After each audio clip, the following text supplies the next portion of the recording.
ada ratusan.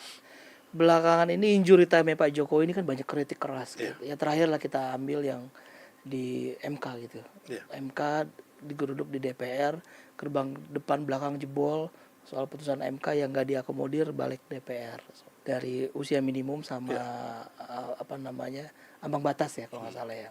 Itu kita lihat Pak Jokowi oke lah membangun infrastruktur dari ujung sampai ujung, Pak. Rel kereta yang nggak ada di pulau tertentu sekarang ada. Ya. Hampir semua orang lupa jadinya. Ya. Teman-teman relawan melihat ini seperti apa? Kritikan keras di akhir, melupakan kinerja yang hampir 9 tahun ke belakang. Ya. Gimana Bang Sil melihat persepsi publik? Saya sih mengapresiasi ya. Dan juga mendukung kayak mahasiswa masyarakat turun ke jalan kemarin ya kan berdemo. Saya mendukung. Saya juga nggak ada pernah mengucapkan kata-kata hinaan atau bilang wah kalian begini begitu menjelekkan, nggak ada. Saya pada posisi mendukung karena apa? Karena ketika ada putusan MK nomor 90 mengenai batas usia, saya menerima, kita menerima. Kenapa ketika putusan MK nomor 60 dan 70 kemarin kita nggak terima? Berarti nggak fair. Harusnya menurut saya harus diterima. Dan mengenai pilkada ini, ya sudah ayo kita berkompetisi. Rakyat bisa memilih siapapun, anak-anak bangsa yang mempunyai hati buat rakyat memimpin republik ini gitu loh. Ya kan? Dengan rekam jejaknya, dengan program, dengan adu gagasan, visi misi yang baik buat rakyat. Saya setuju banget, makanya saya juga menyesalkan gitu loh ketika terjadi semacam penyimpangan ya kalau kita mau ngomong. Ya saya harus ngomong fair lah ya kan. Jadi intinya bahwa saya sangat setuju, nggak ada masalah gitu loh. Mengenai kritikan masyarakat ke Pak Jokowi juga kita lihat Bang, gini, yang saya masih saat ini kan pembusukan ke Pak Jokowi ini kan menurut saya udah keterlaluan juga. Contohnya mereka ngomong Pak Jokowi ini korupsi dan sebagainya, dan sampai hari ini nggak pernah ada bukti gitu loh. Jadi cuman katanya opini, framing, ya kan. Mengenai Pak Jokowi melakukan abuse of power atau intervensi dari kayak kemarin, bukan hanya pilkada Bang, waktu pilpres, ya kan, waktu Pak Anies maju dikatakan dijegal oleh Pak Jokowi. Itu partai-partai itu sampai pemimpin di Republik ngomong begitu. Tapi akhirnya kan Pak Anies bisa maju, bisa berkonsentrasi gitu loh, ikut gitu loh. Nah, kemarin juga Pak Anies katakanlah mau maju pilkada akhirnya nggak jadi, kan itu urusan partai gitu loh, gitu loh. PDIP yang ngeprank, ya kan, Pak Jokowi yang disalahkan, gitu loh, ya kan. Ini yang mau memajukan Pak Anies di DKI PDIP, ya kan, sama timnya Anies, ya kan. Setelah itu dibuang ke Jawa Barat. Nggak jadi lagi ya kan. Habis itu mereka ngomong Pak Mulyono yang menggagalkan. Gara-gara Mulyono. Saya ketemu Pak Jokowi ya pas waktu itu hari Minggu lalu, ketemu, saya panggil Pak Mulyono. Oh gitu Pak.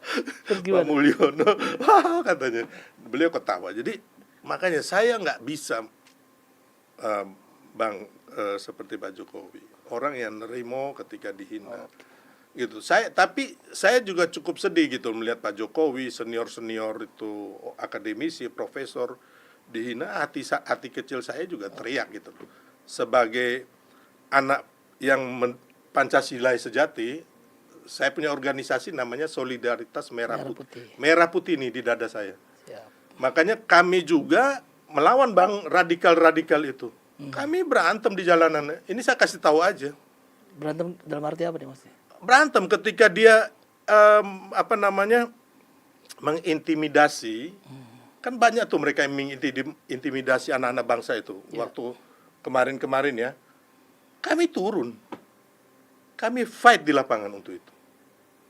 Karena itu tadi ada yang bisa kita ayomi, persuasif, kita peluk baik-baik. Ada mereka keras ya kita keras, gitu Bang.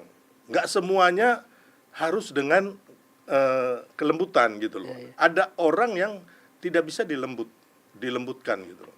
Jadi relawan ini, teman-teman relawan ini bukan cuma untuk Pak Jokowi ya, tapi juga kontribusi ke masyarakat gitu Untuk maksudnya. bangsa ya. Ya. Jadi saya mendirikan pertama Solidaritas Merah Putih itu dulu namanya Barisan Merah Putih 16 Agustus 2008. Tapi sebelumnya tahun 2005, 2006, 2007 kami sudah advokasi tanah-tanah rakyat hampir di seluruh Indonesia. Oh, itu dia jalan. Nah, setelah Pak Jokowi kita ganti namanya jadi Solidaritas Solidaritas Merah Putih. Tapi kami melihat publik lah ya, oke, Ya. kalau kita mau atas nama publik, relawan-relawan Pak Jokowi ini kan berdiri tegak buat Pak Jokowi ya, Ya. termasuk keluarganya.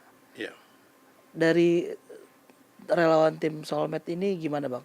Misalnya kemarin ya, Mas Kaisang soal jet pribadi ya.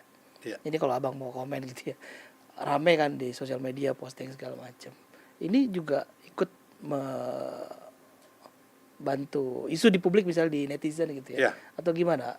Dan Nggak kalau apa-apa, menghadapi jadi isu keluarga ini gimana? nggak apa-apa sih. Kalau memang kayak masyarakat nggak berkenan, ya silakan. Kalau memang ada pelanggaran hukum di situ, mungkin ada gratifikasi, ada indikasi pidana, ya kita menghargai.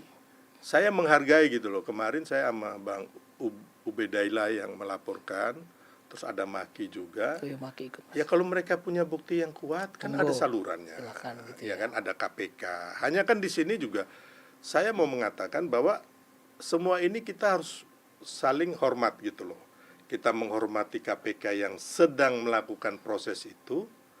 Kita menghormati Gibran juga sama istrinya.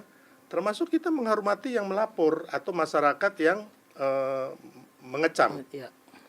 Saya nggak bilang, oh masyarakat ngabur, tidak, ataupun yang melaporkan enggak. Tapi ayo dong, ya kan, kita melakukan semuanya ini berdasarkan sekali lagi konstitusi, ya kan, jangan Ya, sesuai aturan lah ya. ya sesuai aturan yang berlaku. Kalau memang Mas Gibran ini memang diindikasikan bersalah atau pidana, ya silakan monggo diproses gitu loh. Hanya kan ini kan apa ya, sudah kayak Mbak Erina itu bau ketek, Bang, yang menurut saya sudah terlalu jauh. Oh iya, ya. saya lihat tuh videonya. Ya kan? Juga. Oke lah, teman mungkin mereka mempersoalkan naik jet pribadi. Iya, Mas Kaisang. Nggak ada masalah gitu loh. Walaupun kita tahu, saya ini orang yang mencarter-charter pesawat, Bang, termasuk jet, ya kan.